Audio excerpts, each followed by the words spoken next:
الرحيم. قال النبي صلى الله عليه وسلم: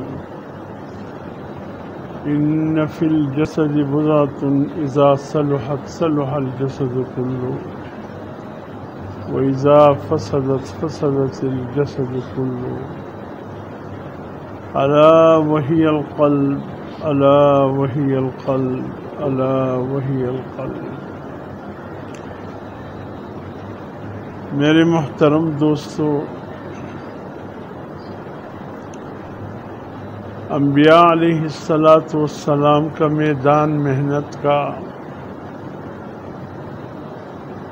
اور اولیاء اللہ کا میدان محنت کا اور اللہ کے نیک بندوں کا محنت کا میدان انسانوں کا دل رہا ہے۔ اگر انبیاء نے محنت کی ہے انسانوں پہ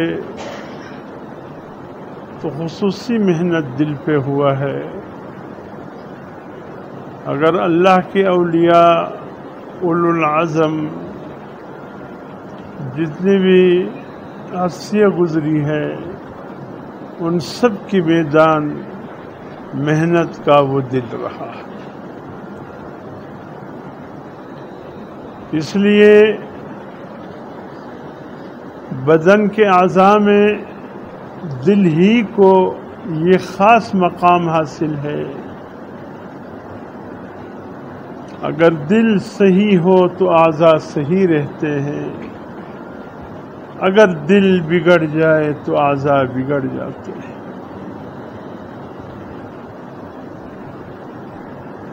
ظاہری حالت بھی یہی بتلاتا ہے، باطنی کیفیات بھی یہی بتلاتا ہے۔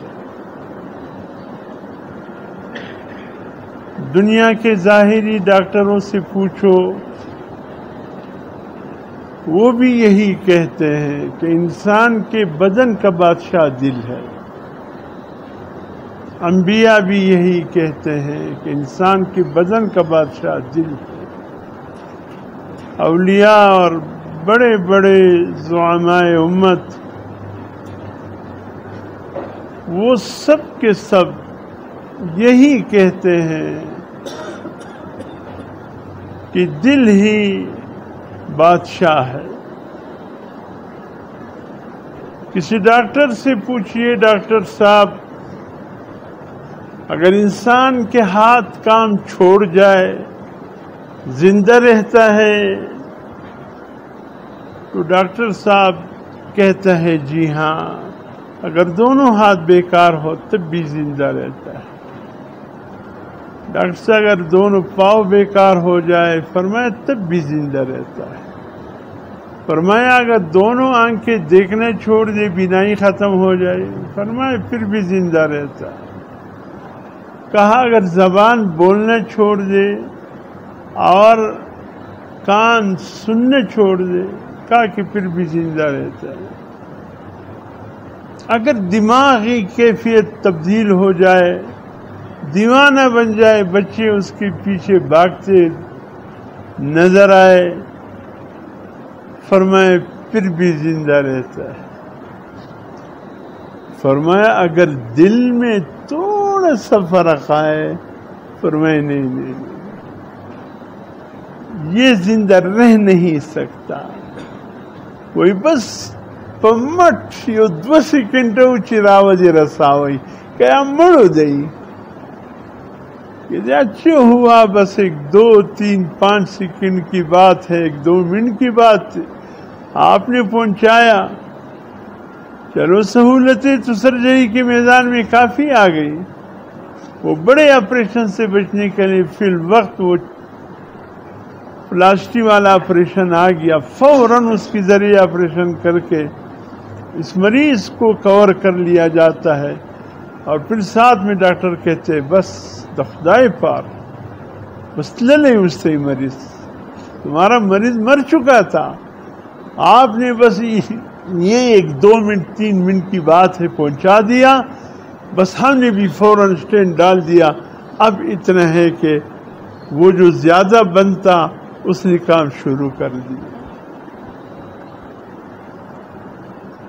کتنے ایسے ہیں دل کے بیمار، ناقابل برداشت ہے دل کی بیماری، ناقابل برداشت۔ کوئی خوش نصیب ہو تو اس کے دورات ہی بچ جائے، ورنہ بہت کم بچتے ہیں ہارٹ اٹیک سے۔ خدا نہ کرے جو کسی پر اللہ لے آئے، بہت کم مریض بچتے ہیں۔ باقی اعضاء ختم بھی ہو جائے انسان پھر بھی بچا رہتا ہے، لیکن دل کو معمولی اٹیک بھی آ جائے، ختم ہو جاتا انسان، کچھ بھی نہیں بچتا۔ یہ کون کہتا ہے؟ یہ جو ہمارے ظاہری بدن کے ڈاکٹر ہے وہ کہتے ہیں۔ یہی صورتحال باطنی بدن کا بھی ہے۔ انبیاء علیہ السلام کا بھی یہی فرمان ہے کہ جناب نبی کریم صلی اللہ علیہ وسلم فرماتے ہیں ان فی الجسد لمضغۃ اذا صلحت صلح الجسد کلہ واذا فسدت فسدت الجسد کلہ۔ فرمایا خون اور گوشت کا بنا ہوا ایک لوتڑا ہے جو ہر انسان کے سینے کے مقام پہ لٹکا ہوا ہے۔ فرمایا جب وہ صحیح ہو تو بدن کے اعضاء صحیح کام کرتے ہیں، وہ بگڑ جائے بدن کے اعضاء بگڑ جاتے ہیں۔ سنو الا وہی القلب، سنو وہ دل ہے، وہ دل ہے، وہ دل۔ روحانی طور پر بھی اعمال کے ساتھ دل کا بڑا تعلق ہے۔ حضور صلی اللہ علیہ وسلم فرماتے ہیں جب صبح ہوتا ہے دل کے تمام اعضاء، یہ بدن کے تمام اعضاء، ہاتھ، پاؤں، زبان، ناک، کان، آنکھیں، دماغ، یہ سب گڑ گڑا کر حضور صلی اللہ علیہ وسلم فرماتے ہیں یہ دل کے پاس آتے ہیں۔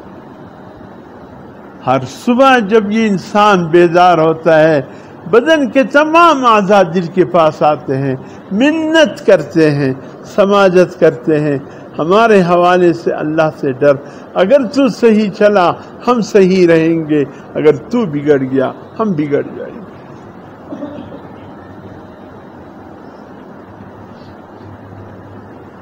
انسان کا بننا بھی دل کے ساتھ ہے، انسان کا بگڑنا بھی دل کے ساتھ ہے۔ اگر اس دل کے جذبات صحیح ہو، خدا کی قسم پورا بدن صحیح کام کرتا ہے، اگر دل کے جذبات بگڑ جائے پورا بدن بگڑ جائے۔ حضور صلی اللہ علیہ وسلم فرمائے دو اعضاء، ایک حدیث میں دو اعضاء بھی آئے ہیں، فرمائے زبان اور دل۔ صحابہ نے پوچھا یا رسول اللہ انسان کی بدن میں وہ کون سا عضو ہے جو انسان کو جہنم میں لے جاتا ہے بہت زیادہ؟ حضور صلی اللہ علیہ وسلم نے زبان کو یوں پکڑا، فرمائیے اکثر جہنم میں ان دموں جس کو گراتا ہے وہ زبان۔ یا رسول اللہ آپ نے تو دل فرمایا تھا، اب دوسری حدیث میں زبان کی بات آ گئی۔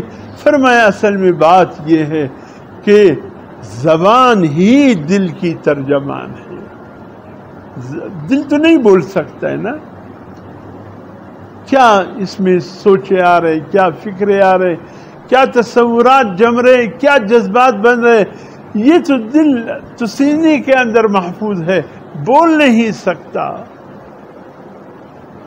تو اس کی ترجمانی پھر کون کرتا ہے؟ حضور صلی اللہ علیہ وسلم فرماتے دل کی ترجمان اعضاء میں زبان ہے۔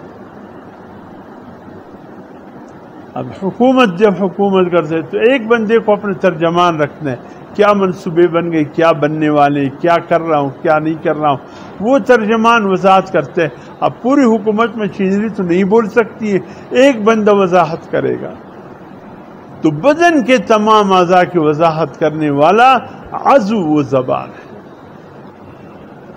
اس سے ذکر کرو اللہ کا، آخرت بن رہی ہے، قرآن کی تلاوت کرو، آخرت بن رہی ہے، اللہ کو یاد کرو، آخرت بن رہی ہے، تسبیحات، تحلیلات، تکبیرات پڑھتے رہو اس زبان سے، تمہاری آخرت بن رہی ہے، جنت بن رہا ہے۔ ایک طرف زبان کا یہ حال، دوسری طرف گالی گلوچ یہی زبان، غیبت یہی زبان، تانا یہی زبان، برا بھلا کسی کو کہنا، لگائی بجائی، لڑائی جھگڑے، فساد، یہ سب کرنے والی یہی زبان ہے۔ اچھائی پر آئے تو اس سے بہتر عضو نہیں ہو سکتا، اور اگر برائی پہ آئے اس سے بڑھ کر برا عضو بدن میں نہیں ہو سکتا۔ حضرت لقمان حکیم ابتدا میں جب وہ غلام تھے کسی کے، تو آپ کے آقا نے کہا لقمان حکیم ایک بکروں میں سے ایک بکرا اٹھا لیجئے، لے جا کر کے ذبح کر کے آپ جو بدن میں انسان کے بدن میں جو سب سے قیمتی بہترین اچھے اعضاء ہے وہ لے آئے اس بکری کے بدن میں سے جو انسان کے بدن کے اچھے اعضاء ہیں۔ لقمان حکیم نے بکری کاٹی اور اس کا ٹکڑے ٹکڑے کر دیا اور بادشاہ کے حضور جو پیش کیا، ایک زبان بکری کا پیش کیا اور دوسرا دل لا کر پیش کیا۔ جی یہ ہے، یہ انسان کی بدن کے سب سے بہترین اعضاء۔ فرمایا سے دوسری بکری لے جاؤ، اس کو بھی ذبح کرو، جو بدترین اعضاء ہے وہ لے کر آؤ انسانی بدن کا۔ اب جو لقمان حکیم لے کر آیا وہ پھر زبان اور دل ہے۔ جو اچھے تھے اس میں بھی زبان اور دل لے کر آئے، جو برے تھے اس میں بھی دل اور زبان لے کر آئے۔ تو آقا نے کہا لقمان بات سمجھ میں نہیں آئی، اچھائی میں بھی باکمال انسانی بدن میں زبان اور دل، برائی میں بھی بدترین انسانی اعضاء میں زبان اور دل، یہ کیسے ممکن ہے؟ فرمایا میرے آقا اگر یہ بن جائے تو بدن بن جاتا ہے، یہ بگڑ جائے تو بدن کا کھانا خراب ہو۔ اگر دل زبان بن جائے بدن بن جاتا ہے، اگر یہ خراب ہو جائے علمان۔ لڑائی جھگڑے فساد بھی زبان سے ہیں، اور اچھی باتیں اخلاق اچھے کے وہ بھی زبان سے، اور زبان کس کا ترجمان ہے؟ دل کا۔ تو گویا دونوں بظاہر ایک جیسے ہیں۔ اس لیے میرے محترم دوستو، حضور صلی اللہ علیہ وسلم فرماتے ہیں اس دل کا اہتمام کرو، یہ بگڑنے نہ پائے۔ آپ نے دیکھا علماء بزرگ جب آپ قریب آتے ہیں، سلسلے چشتیہ ہو، سلسلے سہروردیہ ہو، سلسلے قادریہ ہو، سلسلے نقشبندیہ ہو، سب اللہ تک جانے کے راستے ہیں، ان میں کوئی اونچ نیچ نہیں ہے، سب صحیح سلسلے۔ ان سب سلسلوں میں سب سلسلوں کا میدان ایک ہے اور وہ دل ہے، وہ دل ہے۔ حضرت خواجہ بہاؤالدین، حضرت خواجہ بہاؤالدین نقشبندی رحمۃ اللہ علیہ، ایک تو ملتان کے حضرت خواجہ بہاؤالدین زکریا رحمۃ اللہ علیہ ہیں، بڑے باکمال تھے۔ ایک رات میں اس کو خلافت مل گئی۔ وہ جو 30 سال سے اور 20 سال سے بیٹھے تھے، ان لوگوں نے کہنا شروع کر دیا مرشد نے ہمارے ساتھ اچھا نہیں کیا، ہم 25 سال سے بیٹھے، ہمیں خلافت نہیں ملی۔ خواجہ بہاؤالدین زکریا ایک رات آئے، صبح کو خلافت لے کر چل دیے۔ حضرت اس کے مرشد تک بات پہنچ گئی، سب کو بلایا، اور صبح حضرت خواجہ بہاؤالدین زکریا ملتانی رحمۃ اللہ علیہ اس کو بھی مرغی دیا، سب کو مرغی دیا، خلفاء کو، جاؤ سب ذبح کرو، ایسی جگہ جا تمہیں کوئی نہ دیکھے۔ سب ذبح کر کے آ گئے، اور خواجہ بہاؤالدین ملتانی رحمۃ اللہ علیہ جیسے لے کر گئے تھے ویسے واپس لے آئے۔ تو استاد نے کہا، مرشد نے کہا، باقیوں سے کہا کہاں ذبح کیے؟ کہا جی دیوار کے پیچھے کوئی نہیں تھا، فلاں کمرے میں کوئی نہیں تھا، فلاں جگہ کوئی نہیں تھا۔ اچھا بہاؤالدین تجھے کوئی جگہ نہیں ملی مرغی ذبح کرنے کی؟ کہا حضرت بہت ڈھونڈا، جہاں جاتا اللہ موجود ہوتے۔ آپ نے دیگر کو مخاطب کر کے فرمایا خواجہ بہاؤالدین کو جو ایک رات میں خلافت ملی، اب بات سمجھ میں آ گئی۔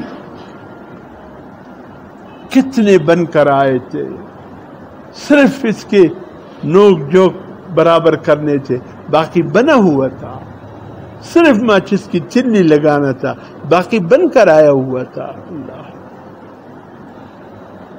تو حضرت خواجہ بہاؤالدین نقشبندی رحمۃ اللہ علیہ یہ ہمارے ماوراء النار کے سلسلے نقشبندیہ کے حضرت ہے، ذہن سے وہ نام نکل، ان کے پیر مرشد کمزوری بہت ہو گئی، تو ان کے مجلس میں آئے ہیں، چپکے سے بیٹھے ہیں کونے پر، حضرت کی دل پہ اثرات جا رہے ہیں اور آ رہے ہیں، جو ان کے پیر تھے مرشد تھے ان کے دل پہ اثرات جا رہے ہیں آ رہے ہیں۔ کسی نے کہا حضرت آپ کے چہرے کا رنگ متغیر ہو رہا ہے، کہا کہ کوئی اللہ والا آیا ہے مجلس میں، اللہ ایسا اللہ والا ہے کہ ایسا دل کامل بنا ہوا ہے کہ وہ دلوں کے ساتھ کھیل رہا ہے، اللہ دلوں کو ٹٹول رہا ہے، دیکھ رہا ہے، لیکن سمجھ نہیں پاتا کہ اس مجمع میں وہ کون ہوگا۔ خیر سب چلے گئے، خواجہ بہاؤالدین نقشبندی رحمۃ اللہ علیہ قریب آئے، ایسا دیکھا حضرت نے، کہا کیسے آنا ہوا؟ کہا کہ اپنے دل میں نقش اللہ نقش کرنے کے لیے آیا ہوں۔ تڑپ گئے استاد، یہی ہے بندہ مل گیا، اللہ آپ ہم سے اپنے دل پہ نقش اللہ کا نام کروانے آئے ہو؟ حضرت ہمارے دل حاضر ہے، ذرا انگلی رکھ لیجیے، اللہ پاک کا نام نقش کیجیے۔ حضرت نے کہا ہم تو طلبگار بن کر آئے تھے، فرمایا ہم بھی طلبگار تھے، اللہ نے آپ کو ہمارے پاس بھیج دیا۔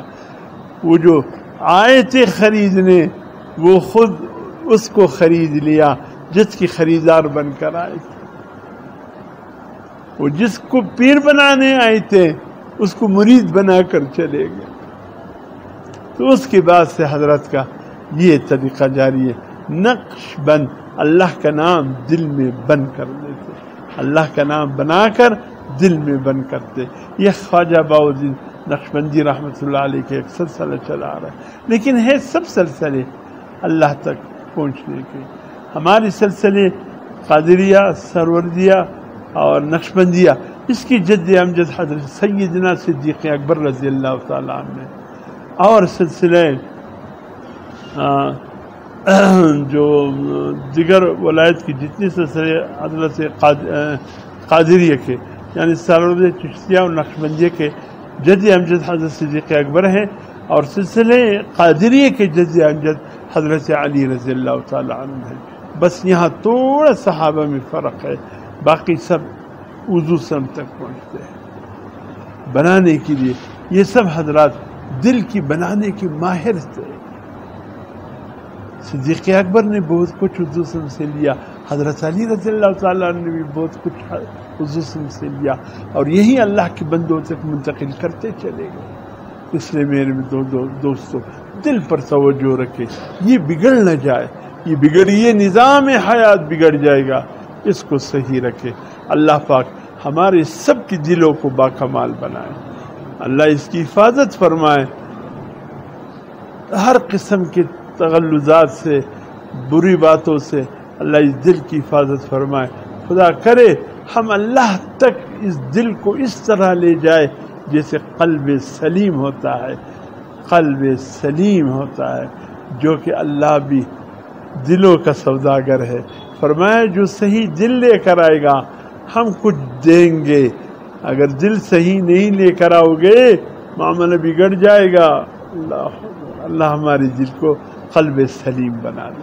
تمام حضرات مل کر میرے ساتھ درود شریف پڑھ لیجیے، اللہم صلی علی محمد کما صلیت علی ابراہیم وعلی آل ابراہیم بارک اللہ۔ سورۃ فاتحہ۔ بسم اللہ الرحمن الرحیم، الحمد للہ رب العالمین الرحمن الرحیم مالک یوم الدین ایاک نعبد و ایاک نستعین صراط الذین انعمت علیہم غیر المغضوب علیہم۔ سورۃ اخلاص 3 مرتبہ بسم اللہ۔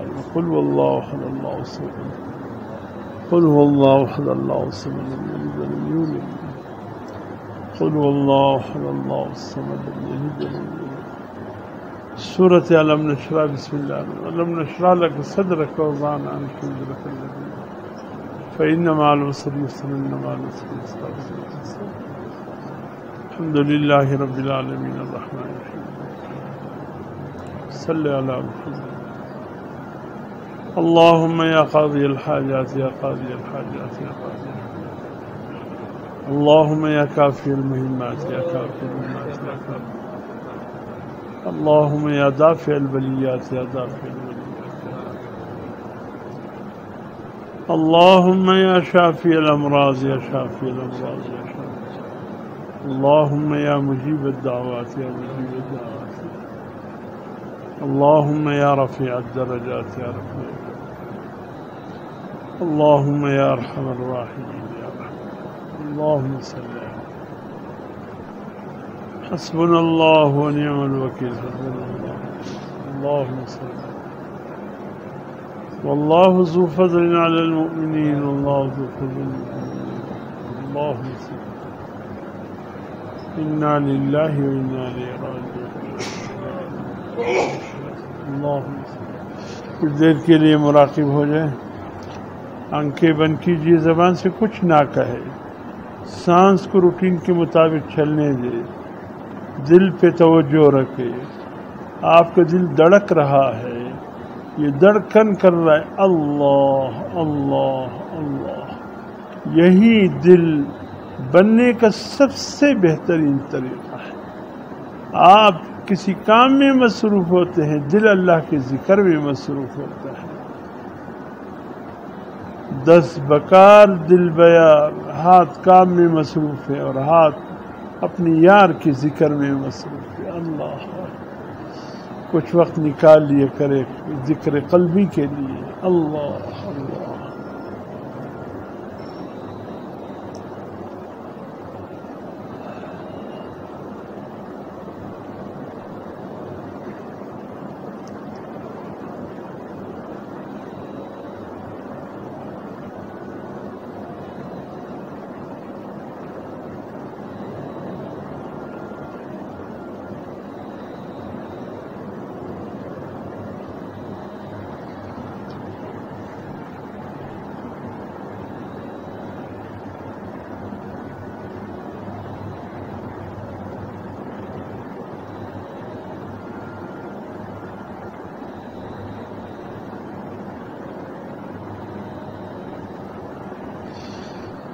أشهد أن لا إله إلا الله وحده لا شريك له وأشهد أن محمدا اللهم صل على سيدنا الہ العالمین. ہم سب کی گناہوں کو معاف فرما.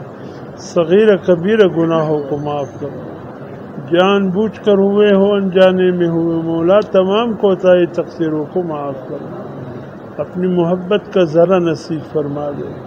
اپنی محبین کی محبت نصیب فرما دے. ان اعمال کی محبت نصیب فرما دے جو ہمیں تیرے قریب کر لے. مولا ہماری جتنی جائز حاجات ہے یا اللہ تو اس کو ان حاجات کو پورا فرما دے. جتنی مشکلات ہے آسان کر دے. مولا ہماری حاجتیں کیا ہیں, مشکلات کیا ہے, تجھ سے بہتر اور کون جانتا ہے. مولا تمام بیماروں کو شفاء کاملہ عاجلہ نصیب فرما دے.